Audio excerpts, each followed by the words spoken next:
Olá, paz seja convosco. Bem-vindos a Movimentos Religiosos Contemporâneos, capítulo 4, Movimentos Religiosos Relativos ao Cristianismo. E ao abordarmos as complexidades e riquezas do cristianismo ao longo dos séculos, vemos como sua mensagem central pode ser interpretada de onde tem em sua base uma verdade imutável. Deus, em sua infinita graça, enviou seu Filho Jesus Cristo para oferecer a salvação a todos aqueles que creem nele. No entanto, a liberdade de interpretação dos textos bíblicos possibilitou a criação de diferentes denominações que, ao longo da história, desenvolveram doutrinas específicas, algumas das quais divergem do cristianismo tradicional em pontos essenciais como a natureza de Deus, de Jesus e da salvação. Movimentos como a Igreja Adventista do Sétimo Dia, a Igreja da Unificação, a Igreja de Jesus Cristo do Santo dos Últimos Dias, as Testemunhas de Jeová e a ciência cristã apresentam abordagens e crenças distintas, muitas vezes exclusivistas.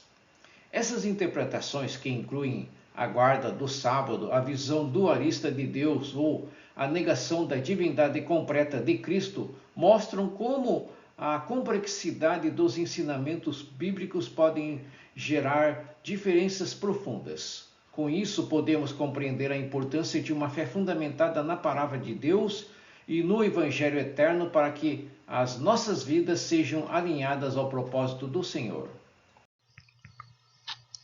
Tópico 1: Movimentos religiosos no cristianismo. Dentro do cristianismo, diferentes movimentos religiosos surgiram ao longo da história, principalmente devido a interpretações bíblicas isoladas e descontextualizadas. Essas interpretações podem modificar a essência dos ensinamentos bíblicos, resultando em doutrinas divergentes que distorcem o Evangelho. O autor Martins explica que muitas seitas cristãs rejeitam sutilmente os elementos centrais da fé, enquanto McDowell, o autor, define uma seita como uma perversão do cristianismo bíblico, pois rejeita ensinamentos históricos da igreja cristã. Frequentemente, esses grupos ensinam que a salvação é exclusiva para seus seguidores e mantêm uma intensa prática de proselitismo. Essa dinâmica de exclusividade e distorção teológica afasta esses movimentos da tradição cristã e cria uma fragmentação que se reflete na diversidade das crenças e práticas desses grupos. O texto oferece uma introdução geral ao tema e destaca as causas e consequências dessas divergências. As seitas dentro do cristianismo geralmente sustentam a crença de que a salvação é restrita a seus membros, o que reforça um sentimento de exclusividade. Esse conceito promove uma prática intensa de proselitismo, onde os seguidores buscam ativamente converter novos adeptos, fundamentando-se na ideia de que apenas seu grupo oferece o caminho correto à redenção. Estudar as doutrinas principais desses movimentos é vital para entender as suas características exclusivistas e a maneira como elas se afastam dos ensinamentos cristãos. Ao compreender essas diferenças doutrinárias, torna-se possível identificar os aspectos que tornam essas seitas singulares, revelando seu impacto e influência na diversidade religiosa dentro do cristianismo. O texto resume a importância de analisar esses pontos centrais para uma visão mais abrangente do fenômeno das seitas. Tópico 2: Adventistas do Sétimo Dia. A história dos Adventistas do Sétimo Dia começam com William Miller, um pregador batista dos Estados Unidos que em 1818 previu o retorno de Jesus em aproximadamente 20 anos, com base em suas interpretações das profecias no livro de Daniel. Miller fixou inicialmente a data para 1843 e depois para 1844, o que não se concretizou, gerando um evento conhecido como o Grande Desapontamento. Apesar do fracasso, muitos seguidores de Miller continuaram a buscar explicações para o ocorrido. Iran Edson sugeriu que a profecia se referiu à purificação de um santuário celestial e não terrestre. Essa nova interpretação, reforça pelas visões de Ellen White, levou à formação oficial da Igreja Adventista do Sétimo Dia, em 1860, que se distingue por crenças específicas relacionadas à volta de Cristo e à observância do sábado como dia sagrado.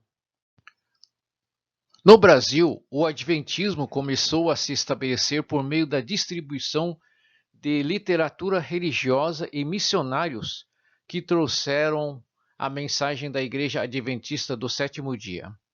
As primeiras iniciativas ocorreram em Santa Catarina, São Paulo e Espírito Santo, com destaque para o trabalho realizado em Gaspar Alto, onde, em junho de 1895, foi inaugurado o primeiro templo adventista no país. Esse marco foi o início de uma expansão significativa, com o surgimento de várias congregações em diversas partes do Brasil. A partir de então, a Igreja desenvolveu uma forte presença, promovendo suas doutrinas e enfatizando práticas como a guarda do sábado, a promoção de estilo de vida saudável e o envolvimento em causas educacionais e de saúde. A expansão do Adventismo no Brasil reflete a dedicação dos membros em disseminar a mensagem de Cristo e preparar as pessoas para a sua segunda vinda. Ellen White desempenha um papel central na história e desenvolvimento da Igreja Adventista do Sétimo Dia. Os adventistas a consideram uma profetisa moderna, cujas visões e escritos são vistos como revelações divinas que oferecem orientações contínuas para a Igreja. Suas obras abrangem diversos aspectos como saúde, educação e espiritualidade, sempre com foco na preparação para a segunda vinda de Cristo. Apesar de sua influência, a autenticidade de seus escritos foi questionada devido a alegações de plágio, com evidências de que teria copiado conteúdo de outros autores sem a devida atribuição. No entanto, para muitos adventistas, essa controvérsia não diminui o valor espiritual de suas obras, que continuam a ser usadas para ensinar e inspirar os fiéis. Os escritos de Ellen White ajudam a moldar a identidade e as crenças adventistas, sendo considerados uma parte essencial do movimento. As doutrinas fundamentais dos adventistas do sétimo dia abrangem temas essenciais para os movimentos, baseando-se em interpretações bíblicas e nos ensinamentos de Ellen White. A observância do sábado é um dos aspectos mais distintivos, visto como parte da lei moral que deve ser cumprido por todos os cristãos. Além disso, os adventistas acreditam no sono da alma, que ensina que, após a morte, as pessoas permanecem em um estado de inconsciência até a ressurreição. A Igreja também defende a doutrina do juízo investigativo, que sustenta que em 1844 Cristo iniciou a purificação do santuário celestial. Essa doutrina propõe que Jesus está completando a obra da expiação e avaliando os registros dos justos e ímpios. Outra crença importante é a aniquilação dos ímpios, que será a destruição total daqueles que rejeitarem a salvação após o juízo final, em oposição à crença em um tormento eterno. A doutrina do juízo investigativo é um conceito central na teologia adventista e sustenta que em 1844 Cristo iniciou a purificação do santuário no céu. Essa crença se baseia em uma interpretação específica das profecias de Daniel que apontam para um julgamento pré-advento que ocorre antes da segunda vinda de Cristo. De acordo com os adventistas, este juízo serve para avaliar as vidas de todos os que professam fé em Cristo, determinando quem receberá a salvação. O juízo investigativo é considerado uma extensão da obra de expiação realizada por Jesus na cruz e marca o início da fase final do ministério de Cristo no céu, onde ele atua como sumo sacerdote. A conclusão deste juízo é visto como um evento que precede o retorno de Cristo à Terra, quando todos os registros serão selados e os destinos dos seres humanos serão estabelecidos. Tópico 3. A Igreja da Unificação, oficialmente chamada Associação do Espírito Santo para a Unificação do Cristianismo Mundial, fundada em 1954 por Young Moon Moon, conhecido também por Sun Myung Moon, na Coreia do Sul. Nascido na Coreia do Norte em 1920, Moon cresceu em uma família presbiteriana, mas afirmou que recebeu uma revelação de Jesus Cristo dizendo que não havia completado a obra de salvação e que isso seria realizado por meio dele. Moon, como o único capaz de cumprir essa missão, com essa revelação, Moon passou a reinterpretar a Bíblia Sagrada, considerando-a não como a verdade absoluta, mas como um conjunto de ensinos da verdade. Ele elaborou a doutrina central da Igreja, conhecida como Princípio Divino, um livro que contém suas revelações e serve como base para os ensinamentos e prática dos seguidores. A fundação da Igreja marcou o início de um movimento religioso distinto que busca a unificação espiritual e o estabelecimento do reino de Deus na Terra. A doutrina da Igreja da Unificação apresenta uma visão singular sobre a natureza de Deus e a missão de Jesus Cristo. De acordo com Moon, a humanidade constitui uma única grande família, onde Deus é visto como Pai e o Espírito Santo é considerada Mãe. Essa interpretação reflete a visão dualista que permeia os ensinamentos de Moon, que enfatiza o equilíbrio entre o masculino e feminino, luz e escuridão, espírito e carne. A Igreja rejeita a doutrina tradicional da divindade de Jesus, assim como o conceito de seu nascimento virginal, alegando que Jesus foi enviado para redimir o erro de Adão, mas que sua morte na cruz representou apenas uma redenção parcial da humanidade. Para completar essa obra, Moon se apresenta como o Messias da era moderna, o escolhido para realizar a missão que Jesus não conseguiu concluir. A crença central é que a restauração do reino de Deus será alicerçada, alcançada por meio de uma família unida espiritualmente, guiada pelos princípios revelados a Moon. O princípio divino é o texto central da Igreja da Unificação e contém as revelações do Moon, revelações que o Moon afirmou ter recebido de Deus e de Jesus. Este livro sagrado oferece uma nova perspectiva sobre a história bíblica e a condição espiritual da humanidade, apresentando o plano original de Deus para a criação. Segundo o princípio divino, o objetivo de Deus era estabelecer uma família verdadeira na Terra, mas esse plano foi interrompido pelo pecado de Adão e Eva. A doutrina afirma que, por meio de Moon, a oportunidade de restaurar essa família e cumprir o propósito divino foi renovada. O princípio divino ensina que o ideal original de Deus pode ser alcançado através de casamento abençoado, que representa a unificação do mundo espiritual e físico, criando uma nova linhagem de família centrada em Deus. A interpretação do princípio divino oferece aos adeptos uma compreensão única da salvação e do propósito de vida, destacando o papel de Moon como o guia espiritual e Messias. O conceito de dualismo é central para a teologia da Igreja da Unificação e permeia a compreensão de todas as coisas no universo. A crença é de que tudo na existência possui uma natureza dual, que se manifesta em pares complementares. Exemplo dessa dualidade incluem a relação entre Deus Pai e Deus Mãe, masculino e feminino, luz e escuridão, bem como espírito e carne.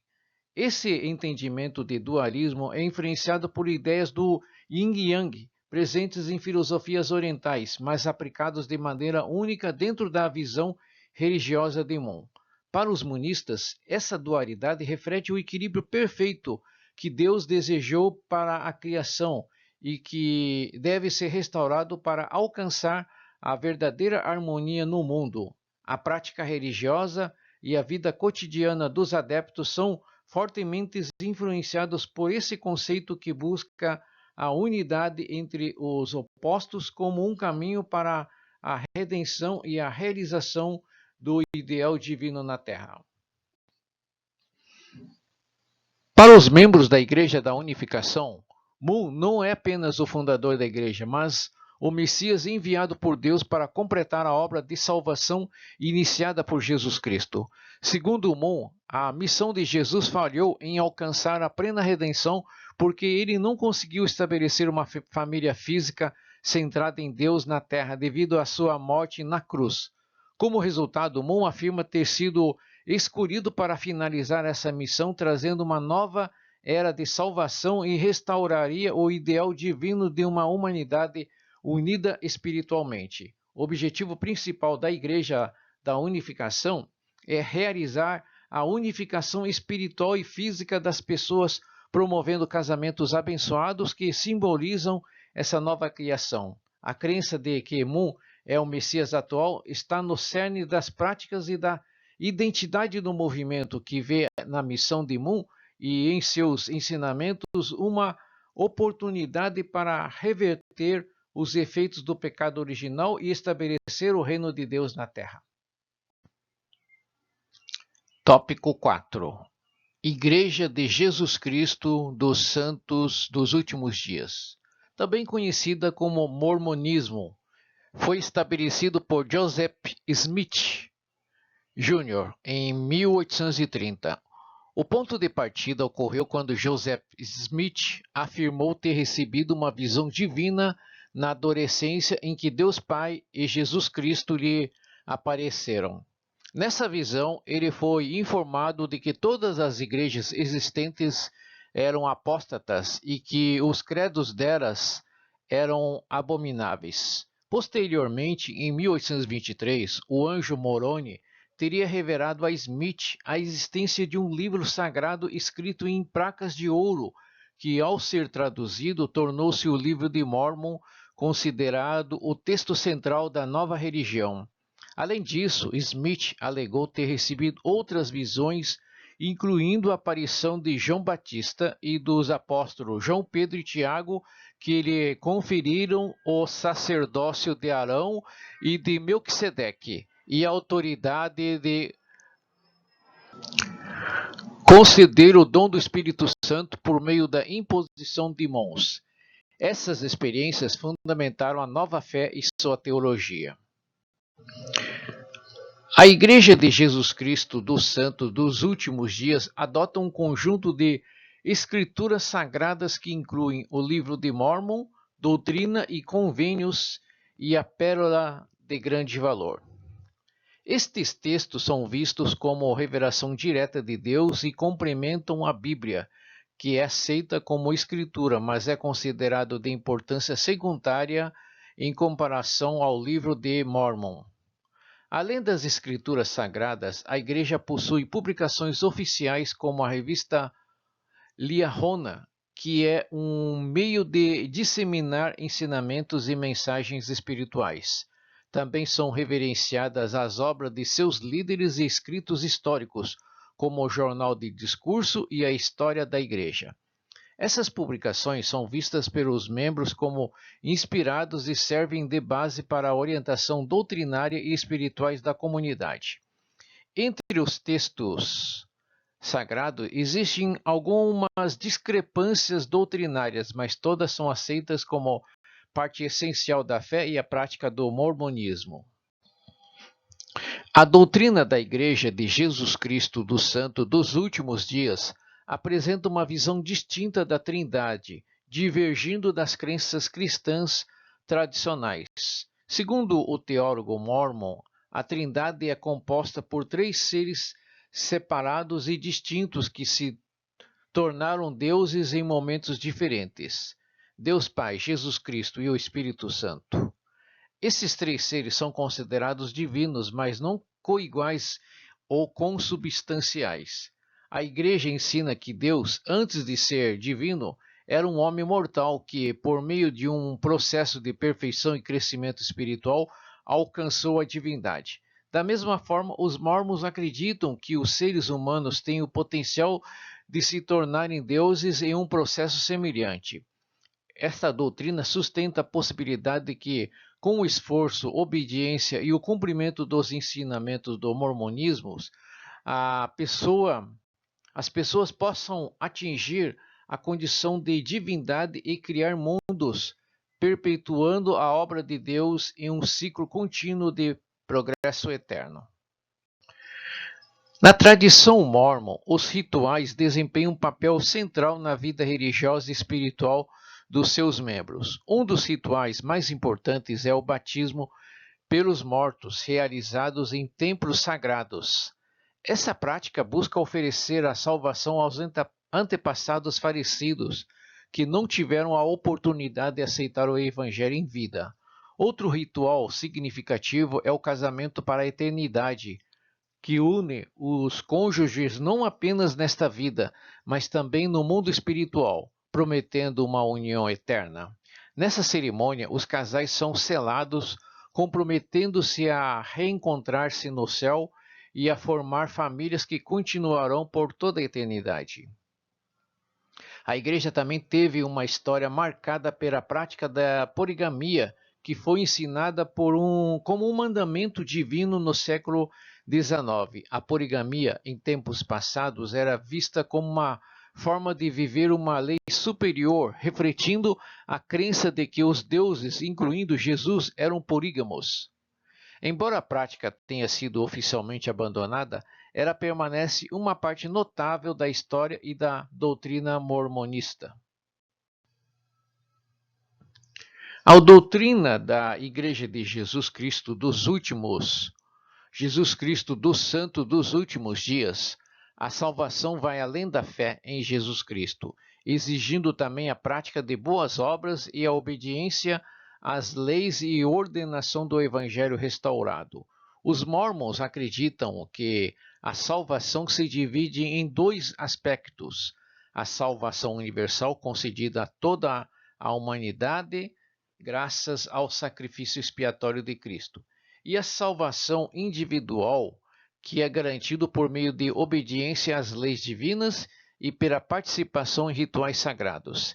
Entre essas ordenanças, o batismo pelos mortos é considerado essencial, oferecendo a oportunidade de salvação para aqueles que morreram sem aceitar o Evangelho. Os membros são encorajados a viver uma vida de retidão e a seguir os ensinamentos dos profetas e líderes da igreja, pois isso é fundamental para alcançar o nível mais elevado de salvação, conhecido como exaltação, onde os fiéis podem se tornar deuses e continuar o processo de progresso eterno no reino celestial. Tópico 5. As Testemunhas de Jeová. A origem das Testemunhas de Jeová remontam a Charles Taze Russell, que começou um grupo de estudos bíblicos nos Estados Unidos em meados dos anos 1870.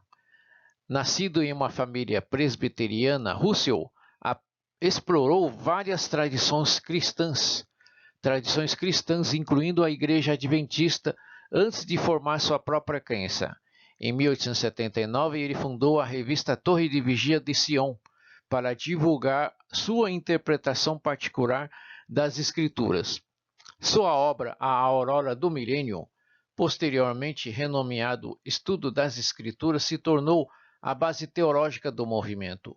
Esses escritos foram considerados essenciais para a compreensão correta da Bíblia. Após a morte de Russell em 1916, Joseph Franklin Roosevelt assumiu a liderança e oficializou o nome Testemunhas de Jeová para o movimento.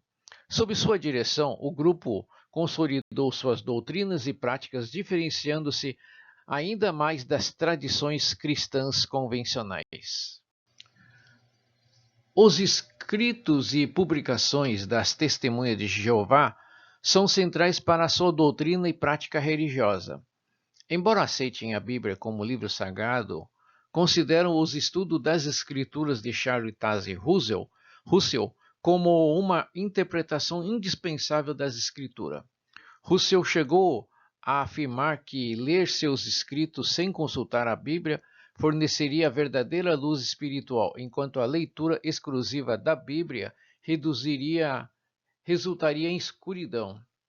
A tradição bíblica preferida do grupo é a tradução do Novo Mundo das Escrituras Sagradas, feita especialmente para refletir suas crenças doutrinárias. Outros textos significativos incluem Seja Deus Verdadeiro e A Verdade que Conduz à Vida Eterna, que fornecem orientações sobre a fé e prática. Além disso, as publicações periódicas A Sentinela e Despertai são usadas para instruir os membros a evangelizar, contendo artigos que reforçam os ensinamentos das testemunhas e oferecem interpretações dos eventos mundiais à luz das profecias bíblicas. As Testemunhas de Jeová possuem uma doutrina diferenciada das tradições cristãs ortodoxas.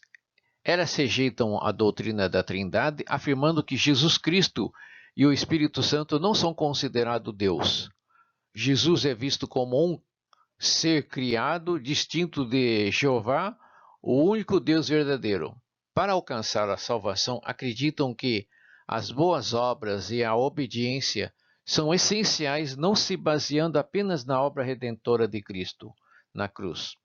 Outro ponto central é a crença de que a segunda vinda de Jesus Cristo ocorreu em 1914 de forma invisível.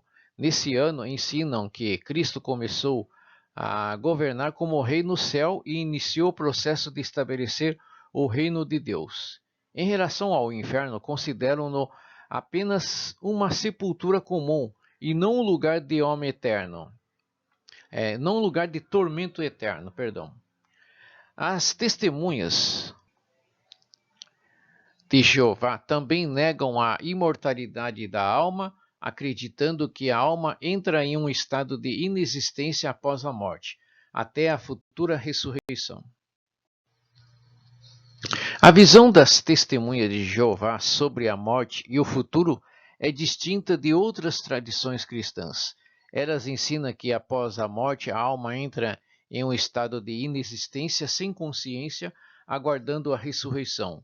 Não acreditam na imortalidade inata da alma, sendo que a vida é restaurada apenas pela ressurreição durante o milênio. Este período de 1000 anos é visto como uma segunda oportunidade para que todos os que não alcançaram a salvação tenham uma chance de aceitar os ensinamentos de Deus. Aqueles que não aceitam essa nova oportunidade durante o milênio serão completamente aniquilados sem a possibilidade de tormento eterno. Essa crença reforça a ideia de um Deus justo e misericordioso que oferece a todos uma chance de redenção. A ressurreição dos justos e dos injustos, portanto, é central na esperança futura das testemunhas de Jeová, que aguardam um tempo em que a terra será transformada em um paraíso eterno sob o governo direto de Deus. Tópico 6. Ciência cristã. Estabelecida por Mary Baker Eddy, em 1879, surge como uma resposta a problemas matrimoniais e de saúde enfrentadas pela fundadora. Ela encontrou inspiração nas ideias de Phineas Parkhurst Kimball, que era um curandeiro que desafiava a realidade da matéria e do sofrimento. Ao chegar ao Brasil, na cidade de Rio de Janeiro, em 1910, a ciência cristã trouxe uma abordagem única à espiritualidade e à cura. Os princípios centrais dessa doutrina negam a existência do mal, do pecado e da enfermidade, que são vistos como ilusões da mente humana. A ciência cristã propõe que, através da compreensão e do poder do pensamento, as pessoas podem superar doenças sem a necessidade de intervenções médicas.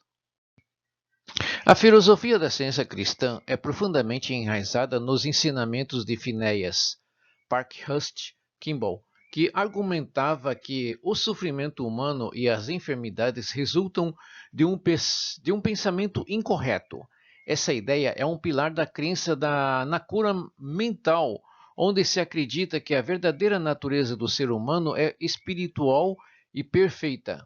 Kimball é reconhecido como o precursor da confissão positiva, um conceito que sugere que as pessoas podem moldar sua realidade através de afirmações positivas. A ciência cristã abraça essa visão, ensinando que o mal e a doença são meras ilusões que podem ser superadas com a força da mente, ignorando os sintomas físicos e concentrando-se na espiritualidade. A escritura das igrejas da ciência cristã é notavelmente distinta, pois não possui uma hierarquia tradicional. Todos os membros são considerados iguais em suas congregações, que são democráticas e independentes. Filiada à igreja mãe em Massachusetts, nos Estados Unidos, essas comunidades enfatizam a autonomia e a liberdade de adoração. Em vez de um pastor pessoal, a Bíblia e o livro Ciência e Saúde, com a chave das Escrituras de Mary Baker Eddy, serve como guias espirituais e autoridades dentro da prática religiosa. Essa abordagem permite que os adeptos explorem suas crenças de forma individual e coletivamente, promovendo um ambiente onde a cura mental é fundamental. Os princípios fundamentais da ciência cristã giram em torno da compreensão de Deus como amor divino, Pai, Mãe e Mente Suprema. Essa perspectiva espiritual sugere que a verdadeira natureza do homem é perfeita, pois é visto como um filho de Deus. De acordo com as crenças da ciência cristã, a cura é acessada por meio da oração e da meditação, permitindo que os indivíduos reconheçam sua natureza espiritual e a bondade inerente que os envolve. Ao entender que a doença e o sofrimento são ilusões, os adeptos podem liberar suas mentes de pensamentos negativos, permitindo que a cura ocorra naturalmente e sem a necessidade de intervenções médicas. Desde sua chegada ao Brasil em 1910, a ciência cristã tem se expandido e estabelecido uma presença crescente, especialmente nas grandes cidades. A proposta de cura mental e a ênfase na espiritualidade como solução para problemas de saúde tem atraído um número significativo de adeptos. As igrejas da ciência cristã se dedicam a ensinar seus princípios, oferecendo suporte espiritual e orientação aos que querem buscar cura. Com um foco na prática da oração e da meditação, esses centros se tornam espaços de reflexão e autodescoberta, onde os participantes podem aprender a aplicar os ensinamentos da Mary Baker Eddy em suas vidas diárias. Assim, a ciência cristã continua a evoluir e a se adaptar ao contexto brasileiro, promovendo uma abordagem única para a saúde e o bem-estar.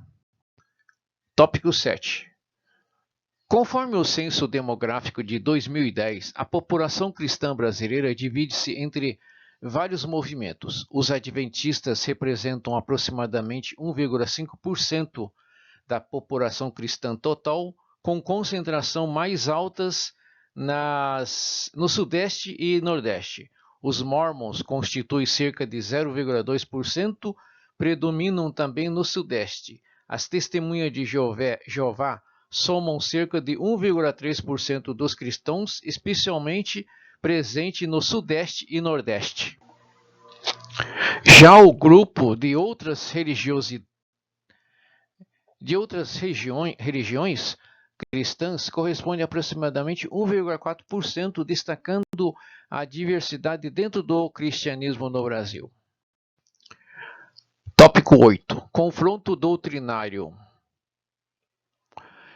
Este estudo explora as crenças fundamentais de 5 grupos religiosos e as compara com ensinamentos bíblicos, buscando esclarecer pontos de desvio em relação ao cristianismo tradicional, com foco em Deus, Jesus Cristo, o Espírito Santo, salvação e a Bíblia. Destacamos como a interpretação de cada grupo difere do entendimento cristão clássico.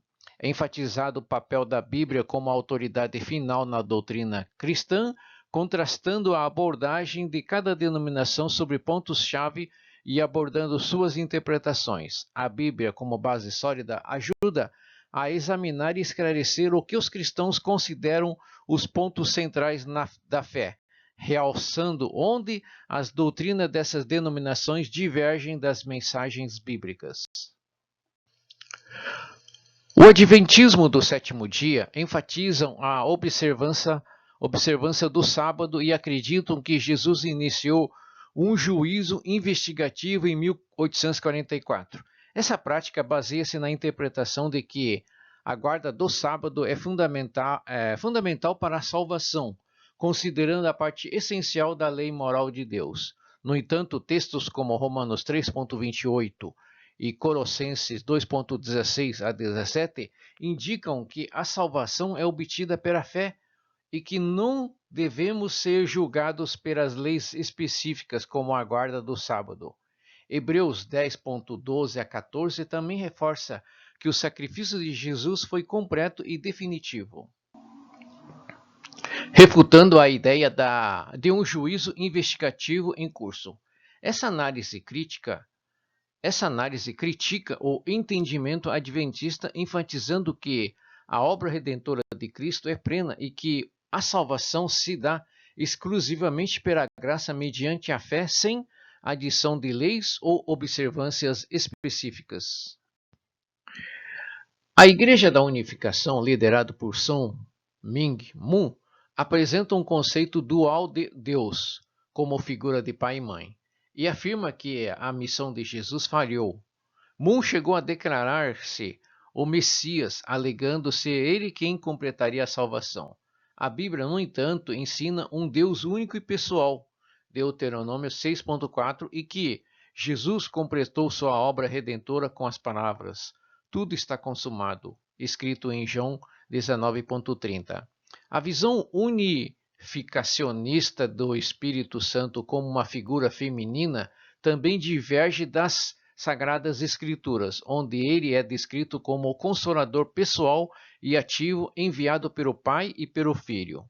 A análise mostra que a Bíblia alerta sobre qualquer outro evangelho ou nova revelação diferente do já estabelecido, destacando a autoridade da mensagem de Cristo como única e completa. A Igreja dos Santos dos Últimos Dias, ou Mormons, acredita que Deus foi um homem e que os humanos podem se tornar deuses além de ver Jesus como um ser criado. Essas crenças divergem dos ensinamentos bíblicos que apresentam Deus como eterno e imutável, e Jesus como coeterno com o Pai. A salvação para os Mormons é alcançada por meio de obras e rituais como o batismo pelos mortos, práticas ausentes nos ensinamentos bíblicos sobre a salvação, que é por meio da graça e da fé em Cristo. Além da Bíblia, os mormons consideram o livro de Mórmon como escrituras sagradas para eles. No entanto, 2 Timóteo 3,16 destaca que as escrituras são completas e suficientes para a instrução, reafirmando que o único evangelho é do Jesus Cristo. As testemunhas de Jeová rejeitam a doutrina da Trindade, considerando Jesus, o Espírito Santo, como seres subordinados. Para ele, Jesus é identificado como o arcanjo Miguel, o que contraria a visão bíblica de que Jesus e o Pai são um. Além disso, veem o Espírito Santo como uma força ativa e não como uma pessoa divina, em contraste com as passagens que descrevem o Espírito Santo como alguém com personalidade e emoções. A salvação, segundo eles, requer obediência e organização e boas obras, posição contradita pela Bíblia em Efésios 2,8 a 9 e Tito 3,5, que ensina que a salvação é unicamente pela graça. A tradução do Novo Mundo das Escrituras usada por essa denominação contém mudanças que acomodam as doutrinas da Torre de Vigia, o que vai contra o princípio bíblico de que a palavra de Deus é inspirada e completa.